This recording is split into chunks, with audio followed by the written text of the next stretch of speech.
Welcome, welcome. Welcome to the ZOA Book Club.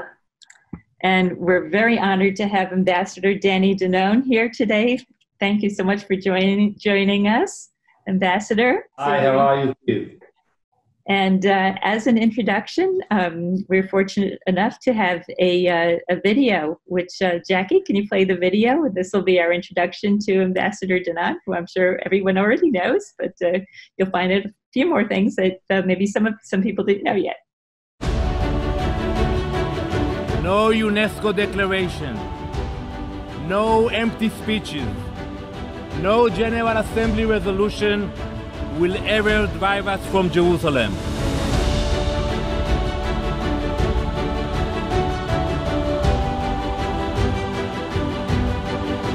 ולשופט גולדסטון אני בא ואומר, אנחנו לא מקבלים את הדוח הזה.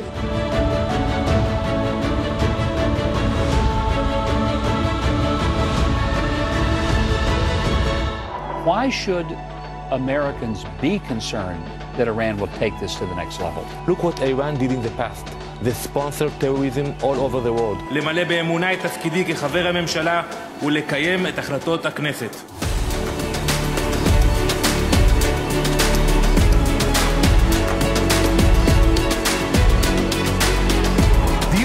It's got to be one of the toughest arenas to defend Israel in, and the man currently taking on that challenge, Israeli ambassador to the UN, Danon. Despite the rising voices of anti-Semitism, today the reality is different. Today we have the state of Israel. Use this opportunity to start direct negotiations. If President Abbas was serious about negotiating, he wouldn't be here in New York. He would be in Jerusalem. This is a deed to our land. In this aerial photo that we are revealing today for the first time, you can see the complete transformation of this village into a terror terminal.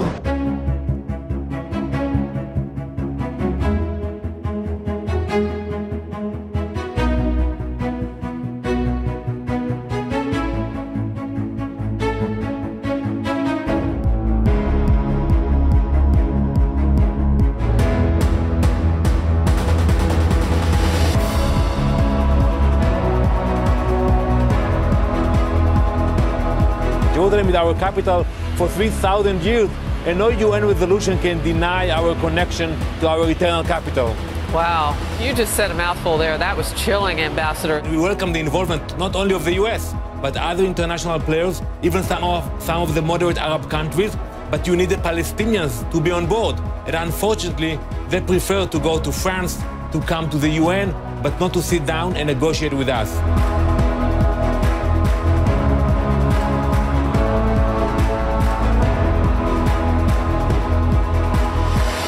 תהילים.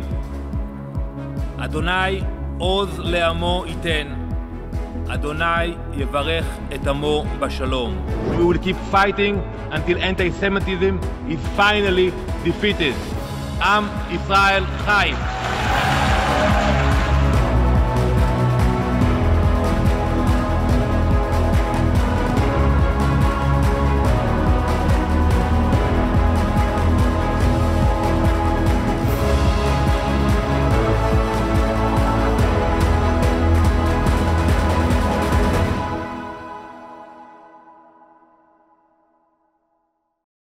I'm Liz Berney, hosting today's wonderful book club with Ambassador Danon, who we all love. This is his book, Israel: The Will to Prevail. And Ambassador Danon, we look forward to hearing from you. Yes, shalom, Liz. Shalom, everybody. Shalom. I'm so happy to see all of you. I'm in Israel right now, and I'm very happy that we're going to have a discussion about my book, Israel: The Will to Prevail. And I want to thank DOA and the DOA Book Club for hosting me today. Actually, I'm starting to think about my second book, about my experiences at the UN and behind the scenes, but we'll keep that storage for a different time. Hopefully it will be not too long before I will be able to put all of my experiences into writing. But I want to share with you the book that was published in 2012. And actually, it's very relevant. When you read the book today, you see that we are dealing with the exact same issues, with our rights to the land, with dealing with international pressure, and it's basically about what I believe should be the future of Israel in the region, the future of Israel with international players. And it starts with my background, where I grew up in Ramat Gan, in a small house.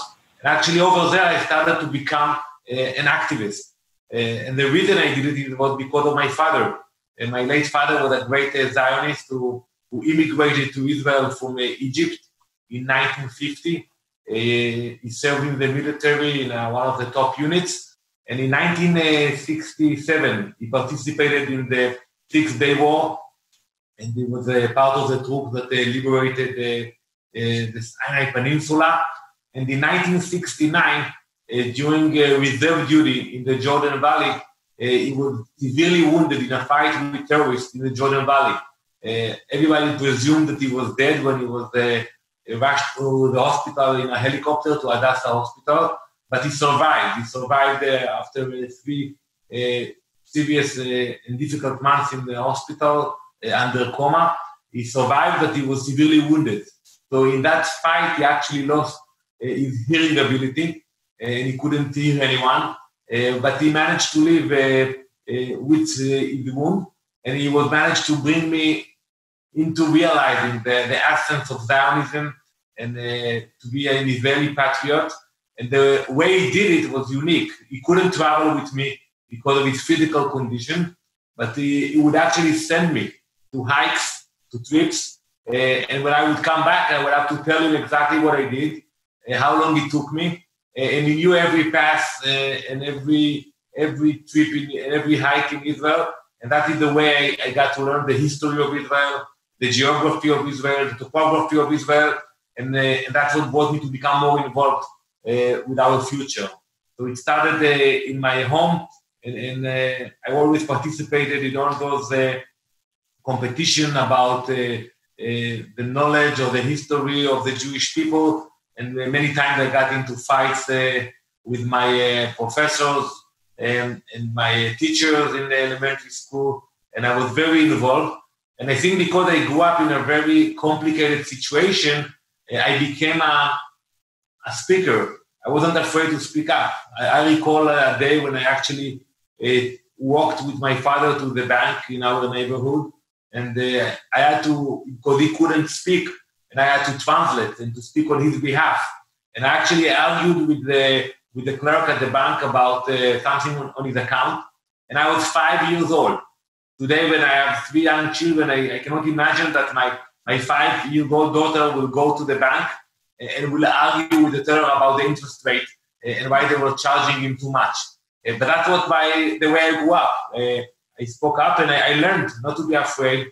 I learned to speak up, and I used that skill when I was in the Knesset, in the government, and for sure when I was standing at the UN, sometimes by myself, I wasn't afraid.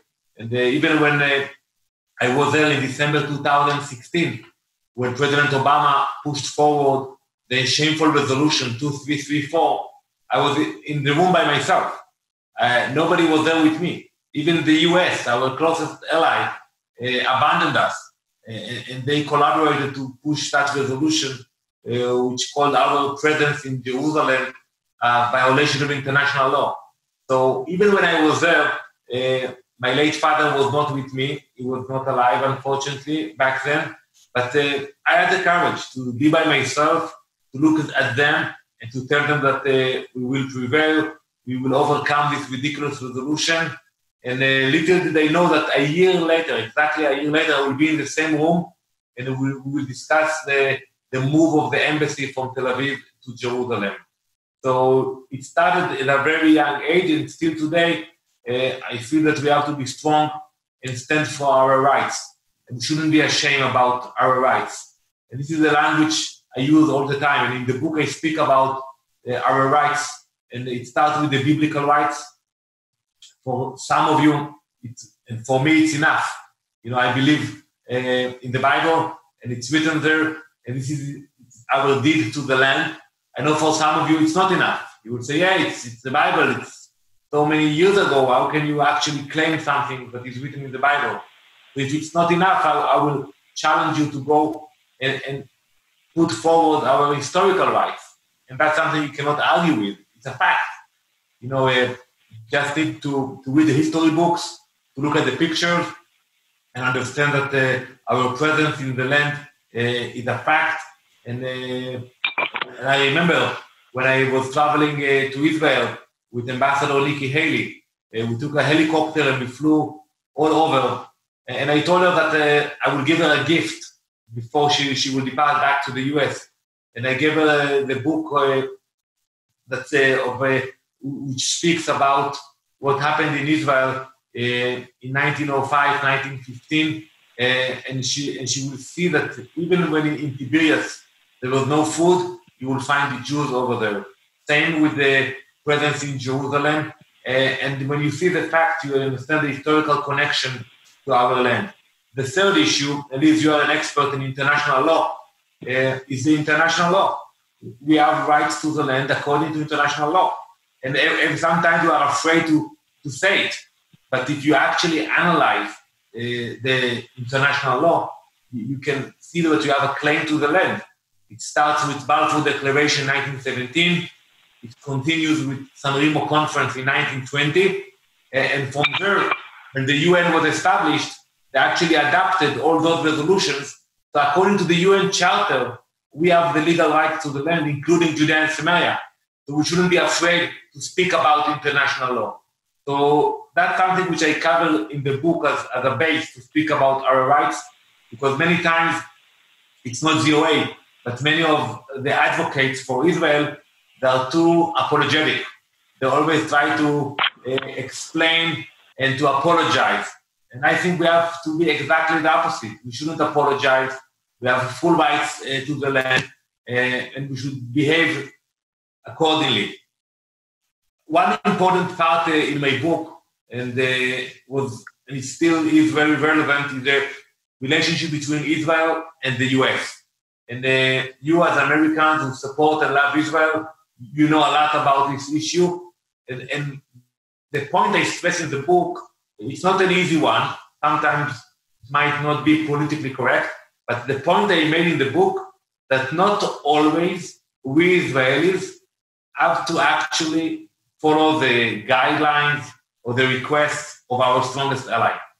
Yes, we work together, we respect the US, but we don't always have to do exactly what we expected to do, even when it comes from the White House. And I actually give a few examples. It starts with the decision of David Ben Gurion. After the establishment of the Jewish state, he got a lot of pressure from the White House not to declare Jerusalem as a capital. And he ignored that request. Actually, he did the opposite. The following day, he announced to the Knesset, that was back then in Tel Aviv, in the Rothschild Street, he announced that the Knesset will move immediately to Jerusalem. And he ignored the request of the US. We have many other examples that we ignore the request of the US. And I also give one example that we actually accepted the position of the US and we paid a heavy price. When Golda Meir in 1973 was the prime minister and our intelligence officers told her that we are expecting an attack from Syria and Egypt, she decided to follow the guidelines of Mr. Henry Kissinger, and she didn't call the reserves on time, and we paid the price, and more than 2,000 of our boys were killed because of that attack, and Israel was in a very sensitive situation. So that's an example that you shouldn't listen to the US all the time. And in the book, I give the example that in Yom Kippur, the holiest day, at around 2 p.m., when the invasion began already on the Golan Heights and on the Sinai Peninsula, we got a telegram from DC to the Prime Minister's office. And think about it, it was a Shabbat, a Saturday. No one in DC is working on Saturday. but it was very important to the administration. And the telegram, which arrived a few hours after the invasion, it said that Israel should not call the reserves, and we should be patient, and we should allow the US to continue with diplomacy. And the minute we received that telegram in 1973, the tanks of the Syrians were on their way to the Kinneret, and the Egyptian tanks were like smashing our army in the Sinai Peninsula. So that's an example of a mistake. And I give other examples of the other leaders who ignored the position of the US. For example, when Menachem Begin decided to attack the nuclear reactor in Iraq, and even when Prime Minister Olmert, which I know that most of you are not happy with his policy, but he did some good things for Israel. One of the things that he did, which we should acknowledge, it was his decision to attack the nuclear reactor in Syria. And if you read the memoir of President Bush II, he writes in his book, and he said that when he spoke with Prime Minister Olmert, he urged him not to attack the reactor, because that was the position of the State Department and the National Security advisors. They all told him to push Prime Minister Olmert not to attack the reactor, and that's what he did. And Prime Minister Olmert told him, I respect you, I listen to you, and I will get back to you. And Olmert actually announced that he ignored the position of President Bush, who was a strong friend of Israel, and he was a strong friend of Prime Minister Olmert. He attacked the reactor in Syria.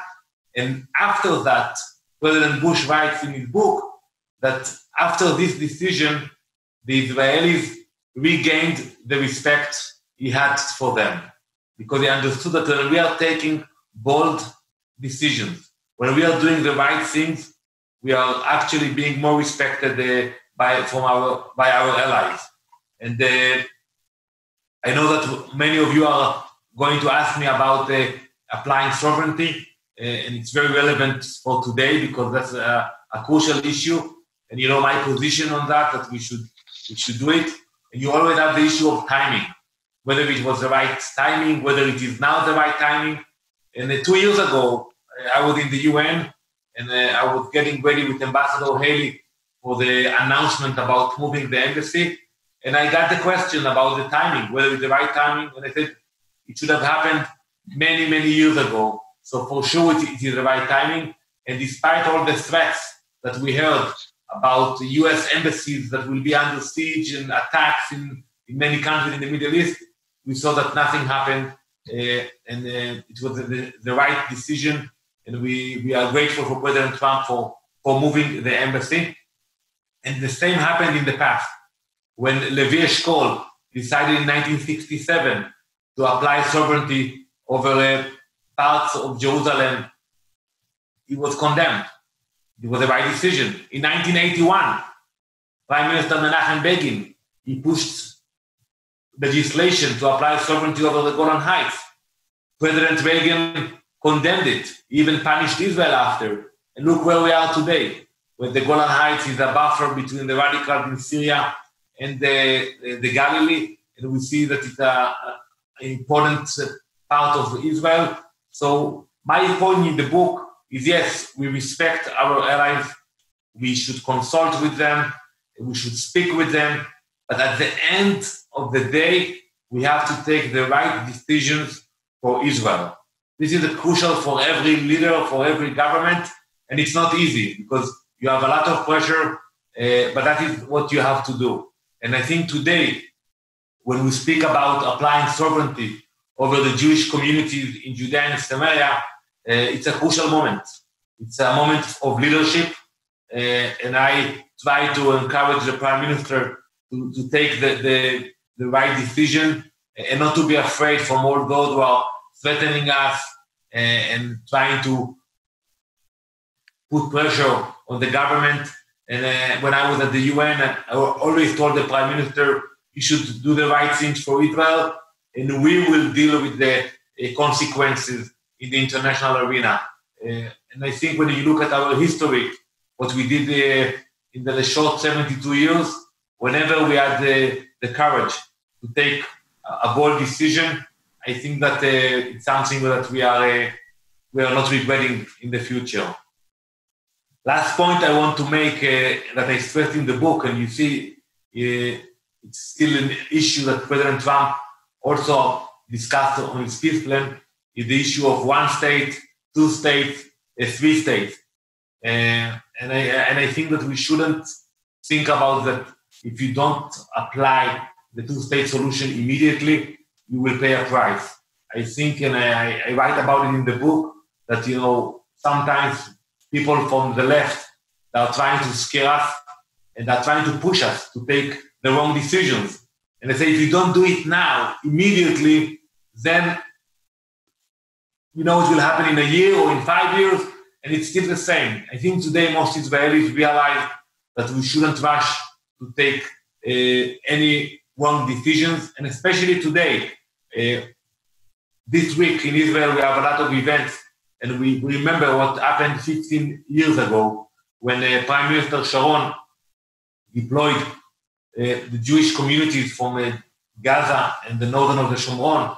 And that was a horrible decision.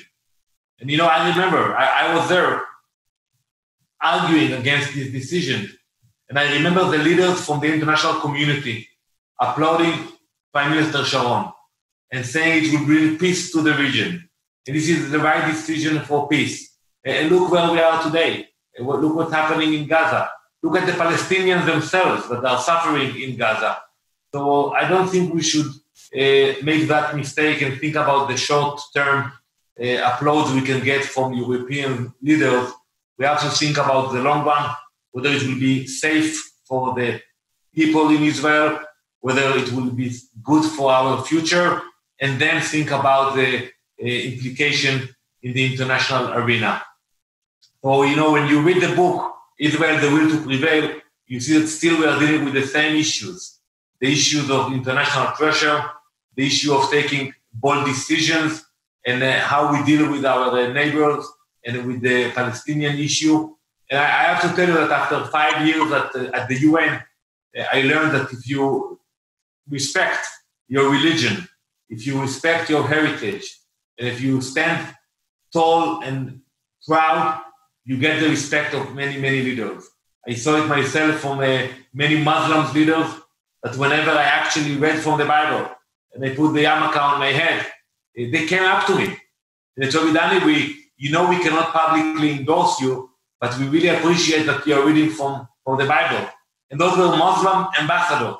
So this is what I learned, that we should not be shy about our Judaism. And I brought a lot of Judaism into the hall of the UN. We got Yom Kippur to be recognized. We got kosher food into the UN. We celebrated all the holidays. And it made a huge difference. The second thing that we did, which was very good, is to bring people to Israel. So we brought more than 100 ambassadors to Israel over the years, and we took them to see the threats, the challenges, and also the opportunities. And also we brought Israeli technology in order to support our diplomacy. And that's something I think we should even do more on that. So I want to allow a Q&A so we can have a conversation. But I think when you read the book, you understand that we will not appease everybody all the time. This is the way I live. I try to be nice, I try to be polite, but I don't try to appease everybody all the time. Because if you want to lead the nation, if you want to succeed, you cannot think that you have to appease everybody all the time. It's impossible. And I think when you look at our history, and you look at the leaders of the Jewish state, those leaders who were not trying to appease everybody all the time, they actually brought us to where we are today. And those who are trying to appease everybody, basically they don't take any decisions, because that's the easiest way to say, okay, I will wait, and somebody else will take that decision. So I want to thank you on a personal note for standing with me at the UN. Many of you came to the events, many of you supported me and my family, And I'm sure that also in the future, when I will continue to promote our ideology that we share together, our values, you will be standing with me. So Liz, I think now we will have some time for a conversation, and I want to thank you all for putting this event together.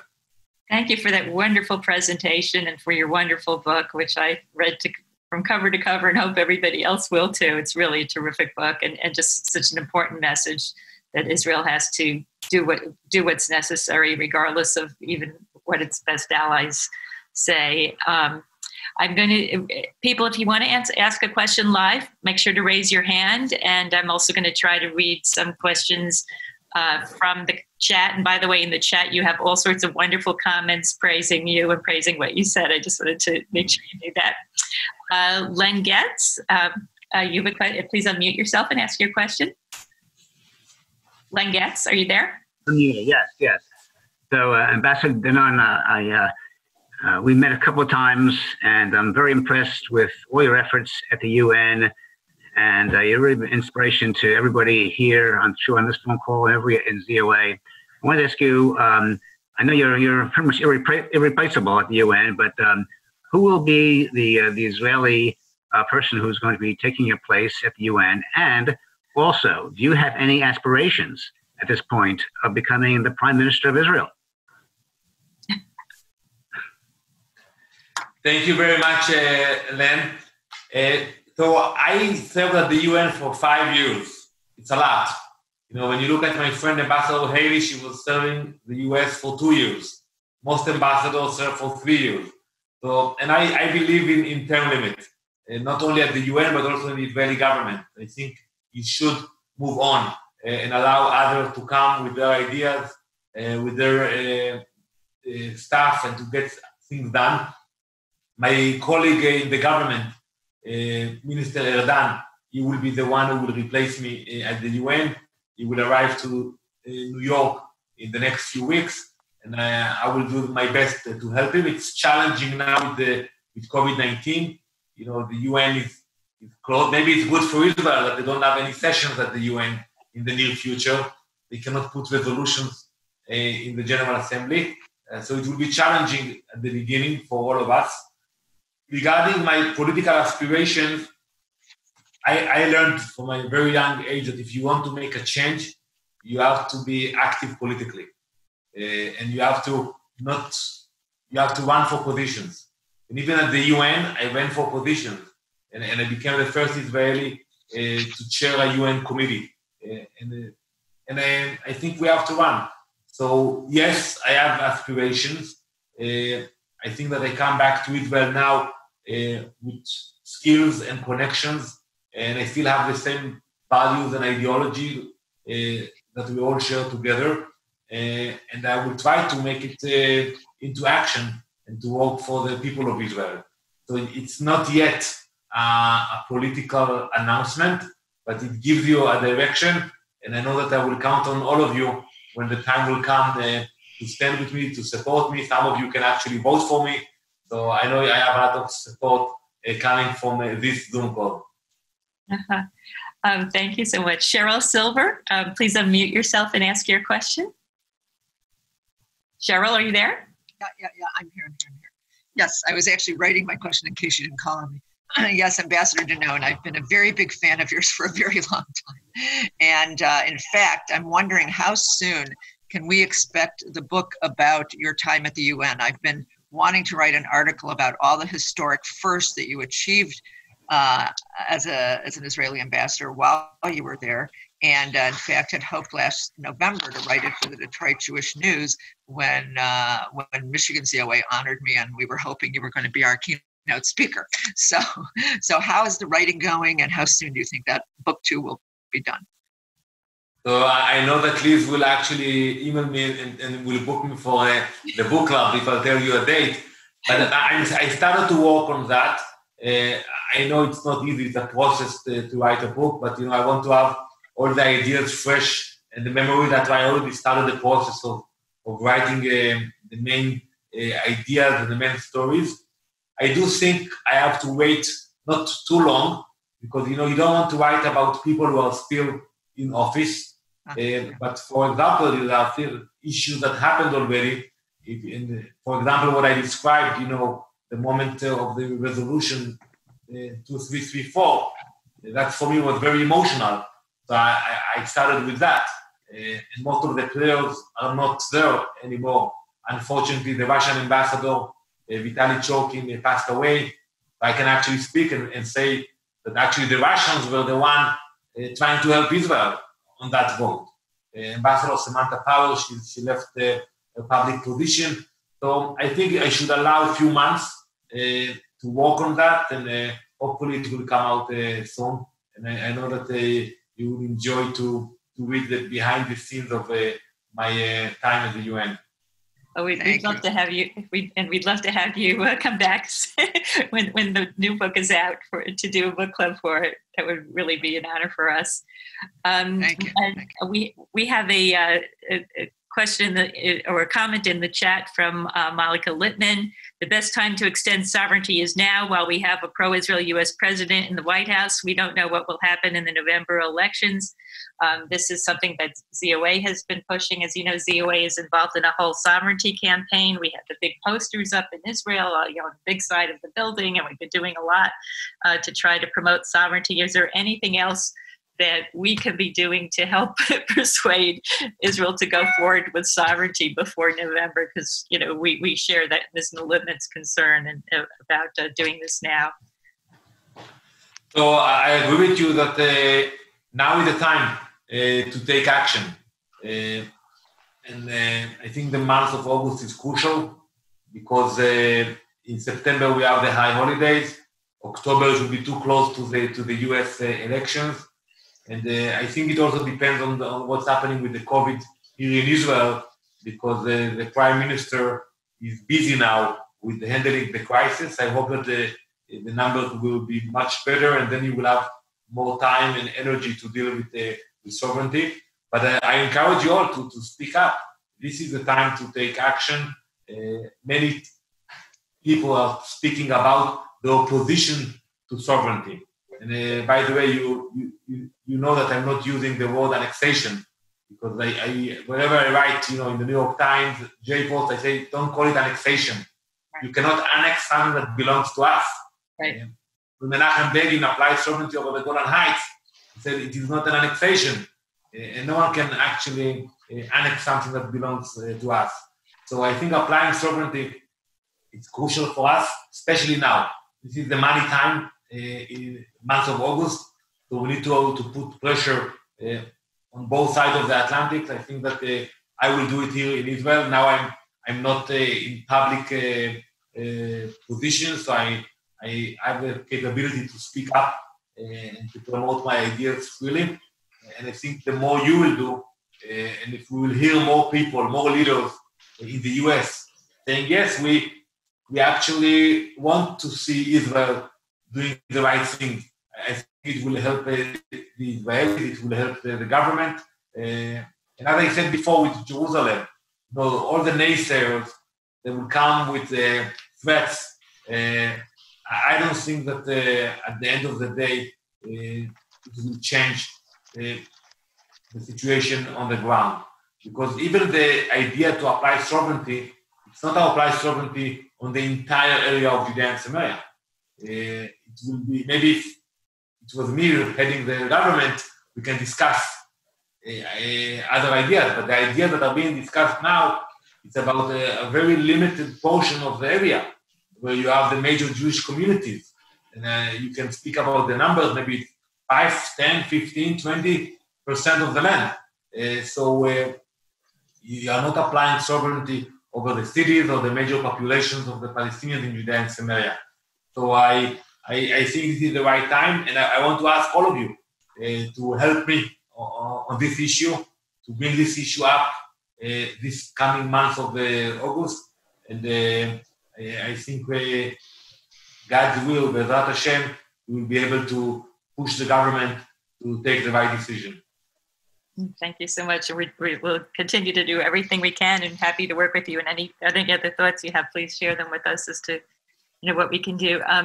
Eugene Greenstein, please unmute yourself and ask your question. I'll call on Natasha next. Thank you, Ambassador. To follow up on your response, what is slowing the process down in Israel? What hurdles have to be overcome to take sovereignty? So there are a few issues. I think the first issue, the issue of the COVID-19. Today you have demonstrations, you have a lot of disputes regarding the way the government is handling the crisis. And I think some in the government will argue we don't have to deal with other issues, only with the crisis now. And I think that is the main challenge today for the government to actually do something. The second part is the coalition. The coalition is not functioning. Usually when you have a honeymoon, you get along with your new wife for at least a few months. Unfortunately, when you look at Benny Gantz and Prime Minister Netanyahu, they don't work together. And that's unfortunate. And I think our colleagues in Washington today, they hear different voices coming from the government. They hear my voice and my colleagues who support applying sovereignty, and they hear voices coming from blue and white saying, we shouldn't do it.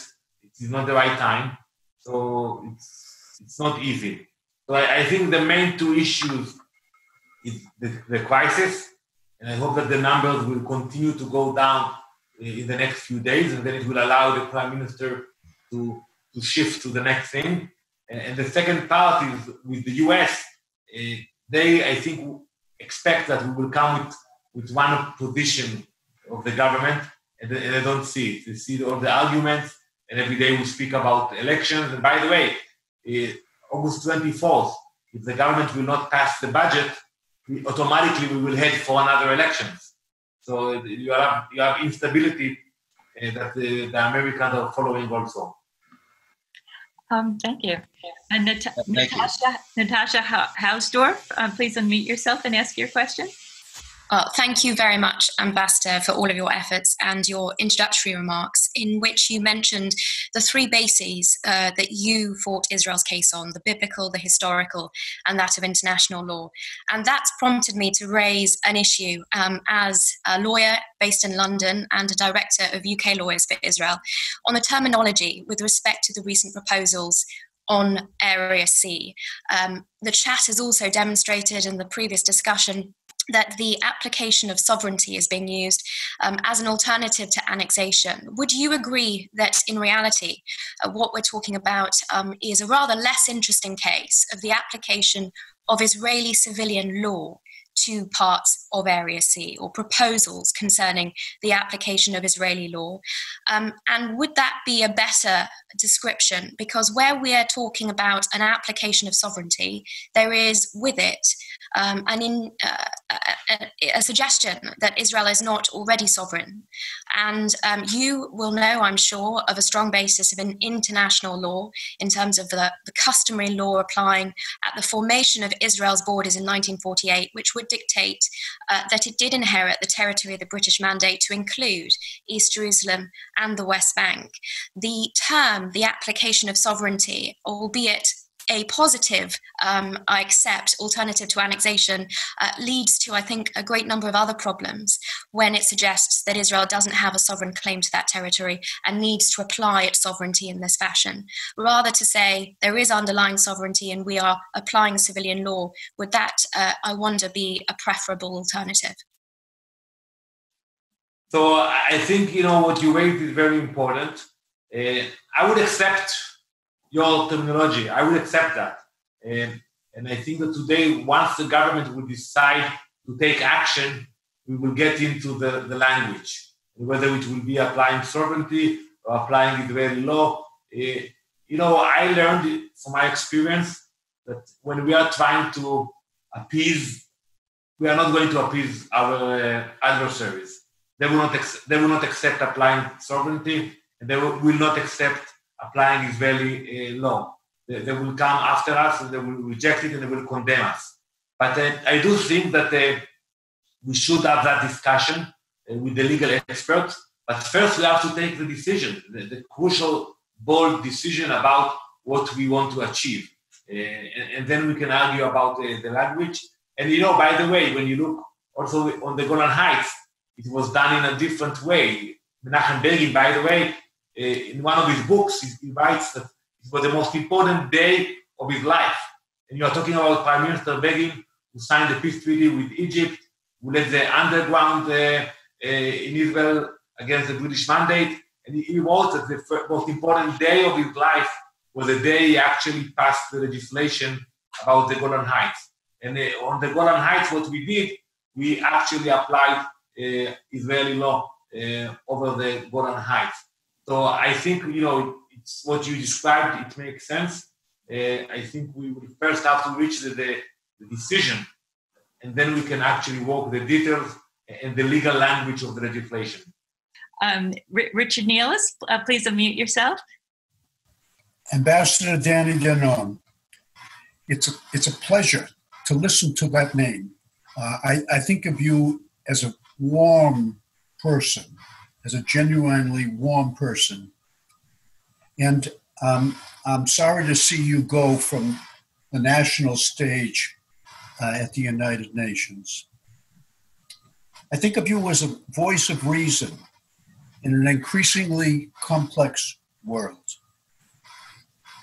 My real question is this: if the current administration in Washington cooperates with the administration in Israel in the recognition of Samaria and Judea as an integral, I'm not sure what the terminology, but I'll say it, as an integral part of Israel, that is, we govern it, and the administration in November changes, because that's always a possibility in the United States. If the administration changes, what do you think would happen to this agreement on the recognition of Israel governing those areas in Judea and Samaria? So I want to go back to my book, and I think it's very relevant.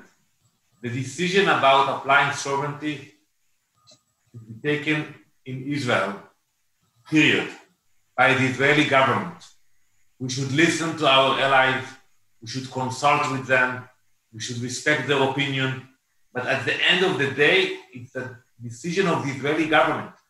So even now when we have that discussion, I'm putting all my efforts with the Israeli government, because I believe that if the Israeli government will be strong and will actually come and say that's what we want to do, this is what we are doing, we will get the support of the administration. And I think in the future, it will be impossible to change it. So maybe there will be consequences. When President Reagan, when I spoke about the legislation of Menachem Begin in 1981, President Reagan was upset about that, and he punished Israel. I don't remember the details, but there was some kind of a memorandum that he decided to cancel, and it took a few years to bring it back. So maybe there will be a price to pay, but I don't think anyone can change a decision of the Israeli government like the one we took in 1981 about the Golan Heights. So I don't think we should get the permission. I think we should take the decision. I agree with you that now we have a lot of friends in the White House that actually support such a decision. And if we will wait for the elections, it will become harder. That's why I think the timing is crucial. But I don't think you can actually change that decision. Maybe the new administration, whoever will be elected, will not be happy with it, will make a comment about it, but you cannot change what we are going to do on the ground if you decide about applying sovereignty on some of the communities or all of the communities in Judea and Samaria. Okay, I'm going to read a question from the chat from William Post, who's asking about if you have some ideas about electoral reform in Israel, such as single-member districts, maybe to resolve some of the problems that they have with coalitions and so on. Do you have any thoughts about that? I know that's a little off the beaten track from your book, but we have you here. But yeah, that part I didn't cover in the book. first of all, what we see today that the Israeli democracy is not functioning the way we expect it to function. The fact we had 3 elections, and now we're actually facing, and I hope not, but maybe we're facing the 4th one. So I think we should have a reform, and then I will not go into the details, but I would put 2 points that would be crucial in that reform. That's something that I want to promote in the future. First is term limit. I think every prime minister, like in the US, it should be there for 2 terms. It can be 8 years, 10 years, but you have 2 terms. And the second part is once you get elected as the prime minister, you should have the authority to govern. Today, the prime minister, he has to keep the coalition together, and it's mission impossible. And instead of dealing with economy, security, he has to deal with securing votes every Monday in the Knesset. So I think those key areas should be covered in the reform that we have to push forward. Thank you. Do you have time for another question or two, or I know you have to leave early? So I can take maybe the last question, Liz. I see so many friends here, Steve Olo and Sam Friedland from Naples, and I see all of you, Eitan Lao, I see all of you. I want to stay for hours, but I would love to find another opportunity.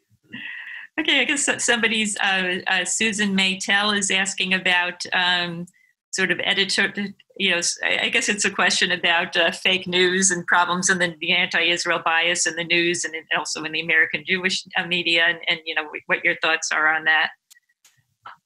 So that's unfortunate. I experience it almost every day when you have like fake news about Israel. And I think what we have to do is we have to, first of all, to demand them to correct it. I know it's not easy, but that's what I do. Whenever I see a lie, I call it.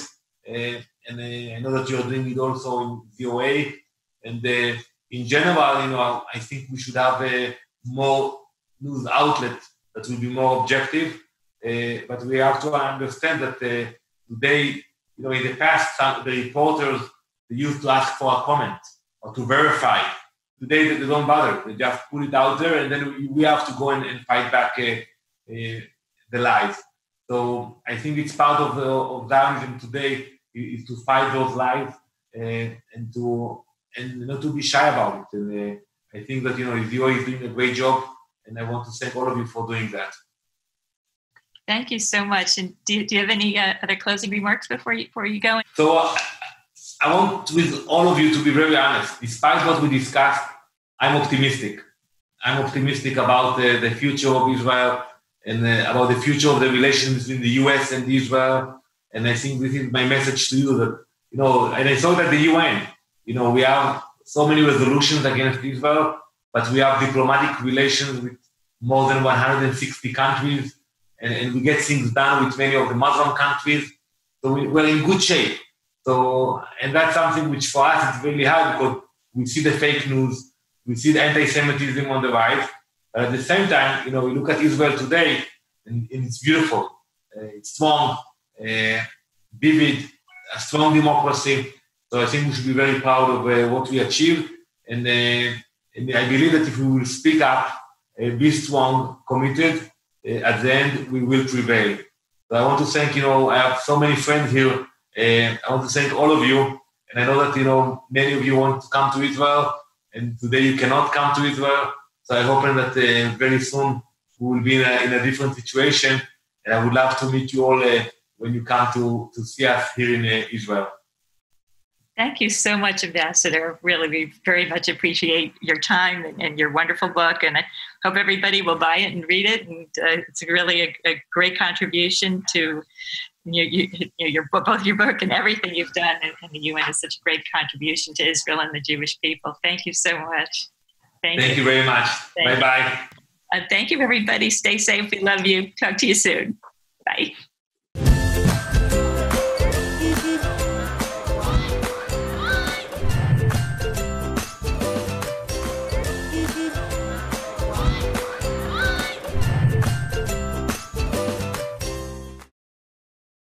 We would be pleased to send a complimentary DVD of this program to anyone who wishes to support JBS with a tax-deductible gift of $36, double high or more.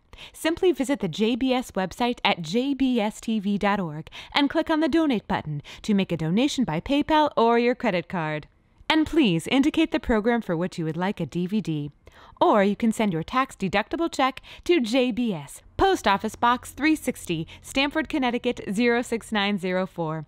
Or you can call the JBS Pledge Line at 833-MY-JBS-TV. That's 833-695-2788. And again, please remember to indicate which program you would like to receive with our compliments. We thank you for your kind support.